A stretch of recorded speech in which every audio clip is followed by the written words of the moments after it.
Баршаңызға сәлем достар. Бүгін біз сіздермен тез әрі оңай уақытыңыз жоқ кезде дайындала салатын тауықтың аяқтарынан тамақ дайындаймыз. Ол үшін бізге жақсылап жуылған тауықтың аяқтары қажет. Барлығын бір ыдысқа салып аламыз. Айтпақшы достар, каналға тіркелуді ұмытпаймыз. Алдын ала рахмет. Барлығын салып алып, үстінен 1 шай қасық тұз, 1 шай қасық қара бұрыш, және де 1 шай қасық кептірілген чеснок қосамыз. Және де тағы да 1 шай қасық паприка, үстінен сливочный майды ерітіп қосамыз. Барлығын жақсылап араластырып аламыз. Араластырып болған соң бетін пищевой пленкамен жауып, жарты сағатқа мариновкаға қалдырамыз.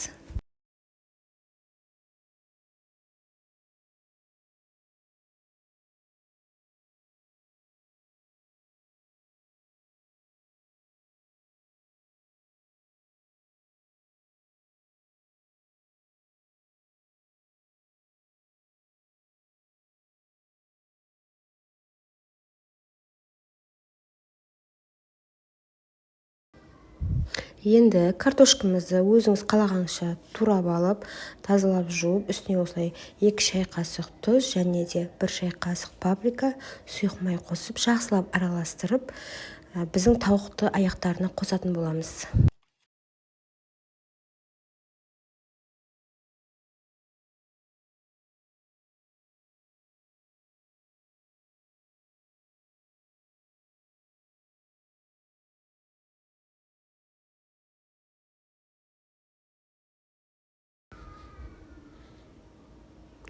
Үстінен осындай менде қатырылған болгар бұрышы бар, осыларды қосам, және де 1 помидорды 4-ке бөліп, үстінен салып жібердім. Дәмі кіру үшін, әрі сочный болу үшін.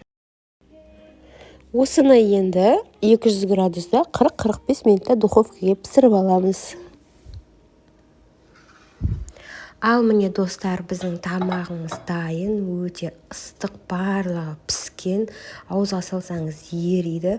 Осылайынан өзіңіз ыдысыңызға салып алып, кешкі асқа берсеңіз болады. Дәмі өте керемет болған, әрі уақытыңызды алмайды, әрі тойымды тамақ. Баршаңызға рахмет, лайк басып кетіңіздер.